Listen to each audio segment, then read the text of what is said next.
Here we go, folks. We can finally do the thing. Comparing my championship predictions from the beginning of the year and then laughing in my face. Or not. Depends on how long you watch. And quite frankly, I don't even mind if you're hate watching this, do whatever you want. First, we'll go over the teams quickly because we all know the drivers' predictions are the ones you're probably here for. Hey, I got the champion right. I called McLaren would win it and they delivered comfortably. But my prediction that it would have been a 40-point spread between them and everyone in the top 4 teams, oh me, that wasn't even close. Because McLaren wound up with 833 points and they wrapped up the constructors at the Singapore Grand Prix. But either way, my call that McLaren would have early season domination, well, that turned out to be true because they were very much the class act at the beginning of the year with Oscar Piastri leading the charge. Where I started wobbling though was the order behind them because I pitched that Ferrari would repeat the same result they had last year. They would be second in the championship with Mercedes third and Red Bull fourth because there would have been the rookie tax with Lawson. But it turns out that that was not quite the way that we were planning out here. Well, you want to know my biggest miss with the teams in that I predicted Alpine would have been fifth. Oh, no, they were dead last. How wrong can you possibly be? Well, that! I thought that 2025 would have seen them give everything to try and appeal to their investors and new sponsors. They'd be best of the rest, but it turns out it was Williams who got that accolade. I can't believe how much I missed by that. And then the biggest surprise out of all of this came from Racing Bulls. I predicted they would have been 9th because I didn't trust their direction. The whole, we borrowed bits from Red Bull Racing, but do we understand them? That kind of thing. Well, what did they go and do? They matched Faenza's best ever finish in the standings with P6, just 8 points shy of 100. And they did it with real peaks from Hadjar and Lawson. But okay, driver's time. I'm going to be doing it in the order that I originally predicted and seeing how far off I was in regards to them. And I will tell you that there are a couple of drivers which completely skewed my predictions and completely ruined my scores. And if you'd like to join me and you'd like to share your predictions, do let me know in the comments. And you can follow my handy dandy scoring system that I crafted this time last year. We're going to be using it again. Here it is, right for you on screen. There we go. So we'll start off with Gabriel Bortoleto. I had it in 20th place. He finished 19th. So I was only 1 place off, so 3 points to me off the bat. Hey! And the part I really got right about Gabi was the broad story of his 2025 campaign, that he ended up not being a disaster whatsoever and was far from being anonymous given where he was, this being Sauber and the season they had in 2024. I thought that this would have been a learning year, and at the beginning of said year, it did turn out to be a bit of an awkward phase, where we saw Gabi getting into Q2, but other than that, he really didn't get any times to shine. But what I did not understand, what I vastly underestimated, is how quickly he would have kicked on in his learning year. By the time we get to the Austrian Grand Prix, I saw with my own 2 eyes at that track, Gabi not only get into Q3, but also score his first points in Formula 1. That was a fantastic day for my other boy. So my overall sentiment of going, hey, don't worry about this kid, he'll come good, well, it turned out to be correct. It just happened at absolutely ludicrous speeds. And I had Nico Hulkenberg pegged for that position, but he turned up finishing 11th. So that's an 8th place miss, and that's basically the definition of testing lied to me, and I'm punished almost instantly with losing 15 points for that. And I expected him to be the calm adult in the show rebuild too. Instead, he became one of the season's defining stories, one of the success stories even, in him getting his first ever podium after a decade and a half's worth of trying. It also gave Sauber their first ever podium in years, and what a nice way to cap off their time in Formula 1 as their own brand before they become Audi. But the thing about my prediction, though, is that I thought we would have just seen less chaotic Sundays, unlike what we got in 2024. No, we got some legitimate burns from the stern, where, sure, Nico didn't qualify well, but he would still certainly be in contention for points and even score a few of them along the way, including getting a P9 in Sauber's final race. So what we saw was Nico doing Nico things, and it really makes me think that, wow, they've got themselves a really good team leader here, and Gabi's learning a lot from this guy. Next, I had Isaac Hadjar in 18th, and he finished 12th. 6 places better than I gave him, so another 5 points off of my total. Not looking good, folks. And I talked about raw speed in my original prediction, as well as mental steel and him not being a shrinking violet, and that part turned out to be right. Annoyingly right in the case of my predictions, because I did not expect him to be scoring over 50 points in his first year, as well as getting a fairly legitimate podium. There were quite a few examples with both Racing Bulls cars, Lawson as well as Hadjar, mixing it up with the Ferraris and the Mercedes, scoring some very handy points as well in their battle in the midfield. Again, 92 points to their name, and Hadjar scoring the majority of them in his first year, when not many people really figured as to what kind of capacity he would be. Well, we've got it now, and he's now partnering Max Verstappen next year. So I would say that I nailed his ceiling, his potential, but I completely misjudged his floor. His baseline is already very good. He wasn't a rookie having to settle for a so-so car. He was a rookie who was actually in a car that could punch with the big guys on quite a few occasions. So I'm really pleased for this guy. I don't mind being wrong in regards to Hadjar. Then I had Lance Stroll 17th. He finished 16th, so I was only one place off, so finally, we got a few points coming back in my general direction, and my read was basically low mileage and questionable spark, and if the car is not spicy, he's not going to be creating any spice himself. I'm not coming up with any grand narrative here. The truth is, though, is that whilst Alonso was able to do something with the AMR 25, a car which he himself is very glad to see the back of, Lance Stroll was not able to do anything with it whatsoever, and also the person who went out in Q1 this year the most. I mean, Lance started off with promise, he was bringing in the points initially, and it very much made me think that, hey, maybe him having Gary Gallen, a really solid engineer, a very caring and forgiving one, would have actually turned a corner. Well, no, it was a bit of a false dawn, and we've now got more of the same, and it's really not giving many people hope that he will kick on even more when they actually may have a fairly decent car from the get-go with Newey in charge. And then once reliability improved and the Imola upgrade came, Fernando just blasted past this guy. Then I had Yuki Tsunoda in 16th and he finished 17th, so I was only one place off and yeah, slightly optimistic, but hey, I don't care, more points to me. And the twist I could not really fully bake into the prediction was, well, the seat chaos, because they promoted Red Bull Yuki to the senior team from the Japanese Grand Prix onwards. But unfortunately, Yuki wasn't able to kick on from that moment, and once again we saw him fall subject to the Red Bull pressure cooker, the second seat curse. He ended up with the same amount of points as Lance Stroll, and what he was able to do was enough to make sure that he remained within the Red Bull ecosphere as a reserve. Lauren Mickey was able to afford him that, so maybe he can find a job in Formula 1 in 2027, but it still was not enough to keep him as the second driver next to Max Verstappen. There had to be room made for Isaac Hadjar given his particular season. So this was a bit of a compromise deal, not the end of the world for Yuki, but certainly a very definite blow. But hey, at least he has hope of remaining in Formula 1, at least he's still going to be seen on social media. And then we get to Jack Doohan. I said he'd be 15th, he wound up 21st. That's a 6th place miss, and yeah, all of those points I managed to accrue, they're now back in the bin. Alpine dropping him also in the bin after 6 races with no points to his name and many crashes, replacing him with Franco Colapinto. First on a 5-race plan, that became quickly more open-ended in practice. And then Flavio was gaslighting us, saying, and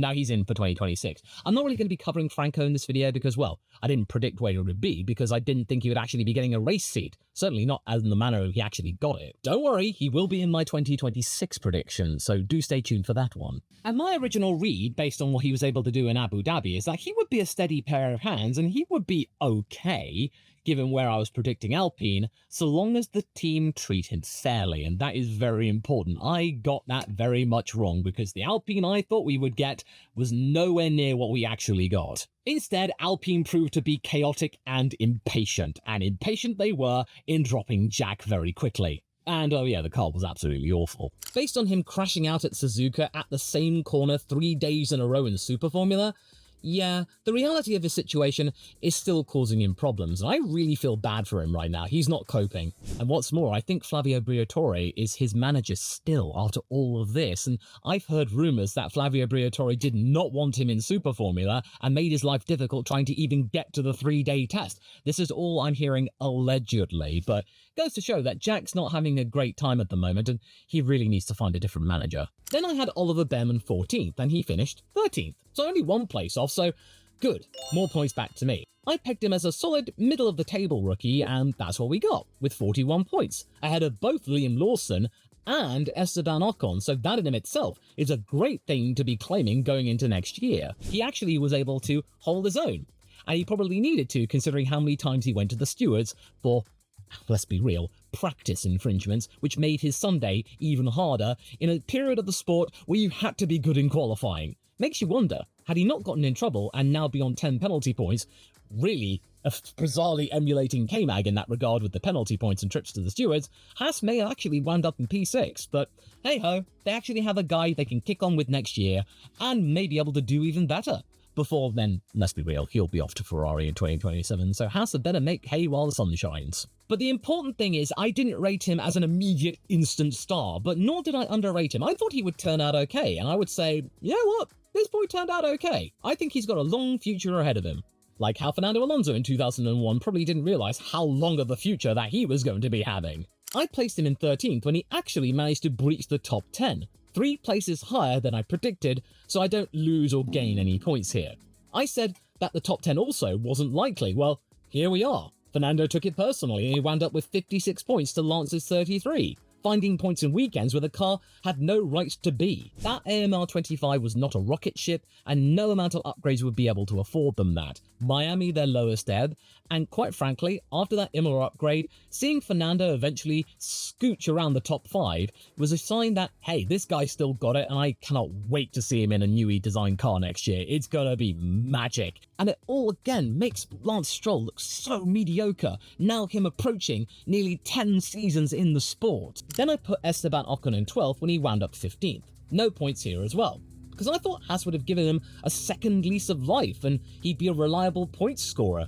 I mean, they did okay, I guess, certainly better than Alpine, so the team prediction was not miles off. Yeah, but Ocon himself, he ended up being level on points with Liam Lawson and just slightly being outscored by his rookie teammate, and I do not think he would have seen that coming. I thought he would have been the guy to have maybe delivered Haas's first ever podium in the sport. I even predicted that in front of Matt and Tommy at one of their live events, and yeah, that's going to have to wait until 2026, matey boy, because he is very excited with the Toyota partnership growing even bigger. My error here was assuming that Ocon would have been the point scorer, the main one in the garage, and it turned out to be a more collaborative effort, much more split, with Oliver having the slight advantage. Behrman was simply too productive, and in the times when he was not getting in trouble with the stewards, he was able to perform consistently, whereas Ocon, unfortunately, would succumb to poor execution on Haas's part in qualifying, end up near the bottom, and him having to become the tyre referencer, and then having to make best of a DRS train to maybe snatch 13th and 14th, maybe getting into the points on occasion. So there were some good moments, but unfortunately, many more moments were not afforded to him due to the fact that, by Komatsu-san's own admission, they very much dropped the ball in terms of execution, even though the upgrades did turn out to be potent after Austin. So there is some room for improvement here, but I only see upward trajectories for the likes of this team, and Esteban, he's going to be along for the ride. It's certainly a lot more certain than it is at Alpine. I mean, nobody knows how good that team's going to be, so I still think that Esteban's not regretting his decision to cut their ties with that French team. Alex Albon I had for 11th, when he really finished 8th, and best of the rest, so no more points to me. I don't know if that's a good thing or a bad thing, but quite frankly, I don't really care at this point. I just don't want to lose too much more. It's a bit of a mixed bag here. You could say that in the first half of the year, he definitely improved. He was leading that team whilst Carlos was floundering. But in the second half of the season, he went on a really bad streak and had some poor reliability, and it allowed the Spaniard to catch up. So you could say it was a game of two halves this season for Alex. But ultimately, he did wind up scoring 9 more points than Carlos Sainz, so he could still say that he won the day, he won 2025, but he certainly has got a lot to think about going into the following season. Will that team remain apolitical as they claim to be throughout this year? We'll just have to wait and see. So you could say I was correct in that Carlos would shade him every now and again, but it wasn't thoroughly accurate for the entire season. It was a bit of a half situation, but my main misread here was underestimating Williams and how performing they would be, despite them claiming that this year, 2025, was an absolute non-starter. They weren't really caring about it. Well, them not caring proved to be one of their best seasons since 2016. They still are able to claim long-term thinking, but they were able to produce that with those two drivers. It makes every single Williams fan really, really happy. And speaking of, I had Carlos in 10th, and then he wound up finishing 9th, so finally I'm getting some more points back in my direction. This is another one where the broad vibe was right, that he gave Williams technical clarity, raising the bar for execution, albeit with plenty of gas along the way, including Miami, but they all proved to be worth it, with him not only securing 1 podium, but then 2. The Qatar one, absolutely unexpected, and quite frankly, that was really much an overachievement, because I still remember Carlos saying at the beginning of the year, they would have been lucky for maybe getting into 7th or 8th places or something like that, maybe higher if there was chaos higher up. Baku, they managed to do it legitimately on the track in qualifying, whereas with Qatar, it was all about strategy. The team giving Carlos the space to be able to think mentally on the fly and be able to come up with a plan which they ultimately rolled with. Far less pushback than there would have been over at Ferrari. Them trusting in their driver and them reaping the rewards for it. And Alex benefiting from that as well. The motivation from Carlos. So, yeah, we got a really good season from Carlos, but what's not so good is who I predicted would be 9th place, and that was Pierre Gasly. Can you see where I'm going here, people? This is going to be even worse than I had for Nico Hulkenberg. If this had been a couple of places more, this would have pretty much wiped out any hopes of this list actually being in the positives. He was 18th. It's my single worst driver myth, so I have to dock 20 points off for this one off. My whole pitch being Pierre and Alpine would be throwing everything at this season to look good with Gasly leading the charge. The actual Alpine story, as I said with Doohan, was turmoil and underperformance, with Pierre also making some notable missteps himself, such as his crash in Monaco and scraps with Hulkenberg toward the end of the year, as well as a little bit of burbling tension with Franco, admittedly, which then peaked around Austin after Franco then accused him of being so slow. And this was over 17th. It just showed how low Alpine went this year. I mean, my goodness. And the head-to-head between those two drivers is actually a lot closer than you think. So Gasly was very much tested, but certainly not perturbed because he's got a long-term deal with that team through 2028. And oh yeah, he was one of the other drivers that got disqualified at the Chinese Grand Prix. Remember that? It wasn't the Ferrari show exclusively. And then on top of all of that, Pierre was there throughout the entire year as the leadership structure completely changed again. We saw the Renault CEO depart with a brand new one coming in, thankfully recommitting Renault's devotion towards their Formula One team, despite not being a works production anymore, which is why Pierre actually wound up there in the first place. So goes to show how much has changed with him being there. So what I got wrong ultimately is that I thought Alpine and Gasly would have aimed high to try and make themselves look good, and then they could have started off with a clean slate or at least a positive outlook for the future. Well, no they didn't. Then we've got Lawson, who I thought would be 8th, but he wound up 14th.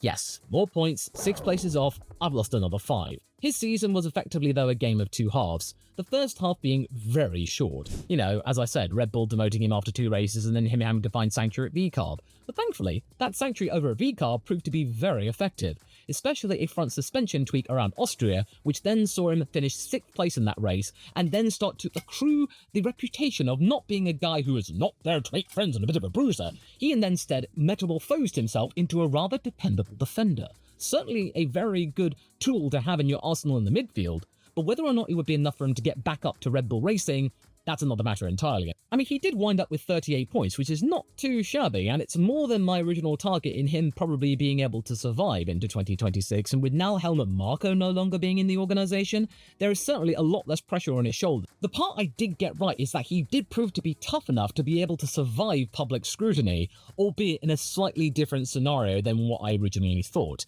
It was even more harsh than I predicted, and he came out swinging and really proved to be a lot different of a driver than he was at the back end of 2024. The part I did get wrong, though, is that Red Bull did not give him the time of day. 2 races? How could I have been even more wrong? Hey, at least they didn't drop him after Australia. Next was Kimi Antonelli in 7th, and hallelujah, I got this one correct, so 10 points comes my way. Yeah, his season had rookie moments, including the Austria crash with Verstappen, where he locked up and took them both out, earning a grid penalty for the following race, but overall, he did exactly what my testing-based gut hoped. He looked like he belonged. He scored 150 points along the way. He was not that far from Lewis Hamilton in the standings. He got to within 2 points, and can you imagine how that would have felt for Lewis?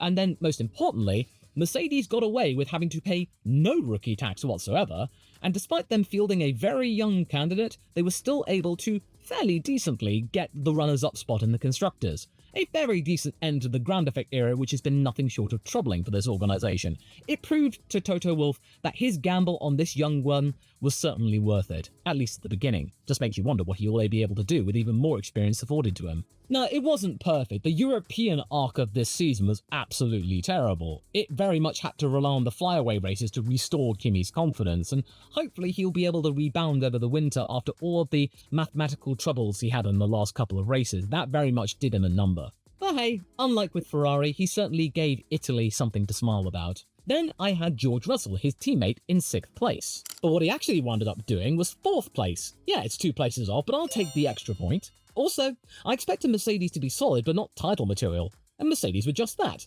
But the difference here is that Russell was more than solid. 319 points in 1 year. That's by far his best season ever when he was team leader. And also, what was really important for his overall morale was winning at the Singapore Grand Prix. Despite McLaren wrapping up the constructors, he very much was putting a Spectre George to bed after what happened in 2023, when he could have been on for a podium, but he locked up, went into the wall, and now just 2 years later, he was able to actually win the darn thing against Max Verstappen. I would call that pretty good catharsis, and also me underrating him, not that much, but still underrating him. He really kicked on as being the best of the rest behind Max, Oscar and Lando. Really makes you excited for next year if Mercedes proved to have a really good car. And if Fernando and Honda and Aston Martin have a good car, we could very much see Fernando and George going at each other's throats with maybe other drivers in the mix too. Next year is going to be so good. I really cannot wait to see George getting into the theatrics here and being able to win a few more races. And he did all of this preparation amidst all of the contractual awkwardness. It did not faze him. Nothing troubles this guy. And now here comes my boy, Oscar Piastri. I had him 5th when he wound up 3rd. Another point to me, but I grossly underestimated what he was capable of.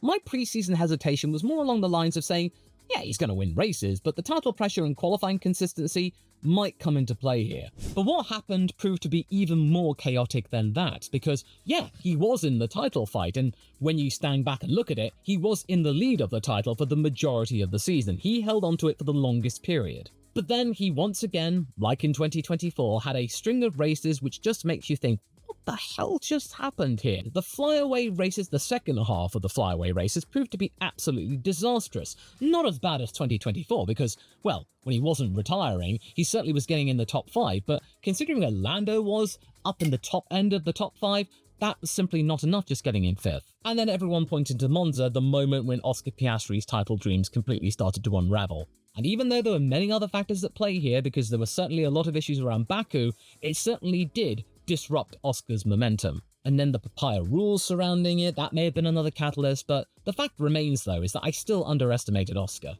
I was wrong to put him in 5th place, but I wasn't wrong regarding the situations he would have been embroiled in. That certainly did come to fruition. The difference here is that he did bank a lot more wins, 7 of them, 9 races in total for this kid in only his 3rd season. And he was also a lot more intimidating a figure to Lando Norris than many people, including myself, would have expected this early on. It really makes you think about what could happen next year when he'll be even more determined to beat Lando. And speaking of champions, Lewis is next, with me placing him 4th when he wound up 6th. Slow and steady with the points recouping, so another one here, and my thinking was basically that he'd be comfortable, he'd contribute, maybe get some closure after a difficult year with Mercedes, but that didn't really work out for him at all, did it? At least not this year. I mean, Ferrari did have their moments, albeit very, very brief ones, with Lewis getting his sprint win in China, and then Monaco saw Charles Leclerc getting a P2 after him winning the thing last year. But unfortunately, this was a year to forget for the Scuderia and for the Tifosi. Sure, Hamilton got close to a few podiums over the year with some P4s, but ultimately, qualifying once again did him dirty. Him saying that he sucks in the qualifying and the ground effect era proved to be absolutely correct. More often than not, he had to fight out of his skin to get back into the lower half of the top 10, not figuring against Charles Leclerc at all over the course of the season. So yeah, I predicted he would have been right up there contesting for the title at some point in the season. That wasn't even close, and it really makes me think that if Ferrari realised that the 2025 car was going to be a dud, why didn't they just go back to the 2024 car and then develop that one, regarding they actually managed to get over it and the rules didn't really change that much between 24 and 25?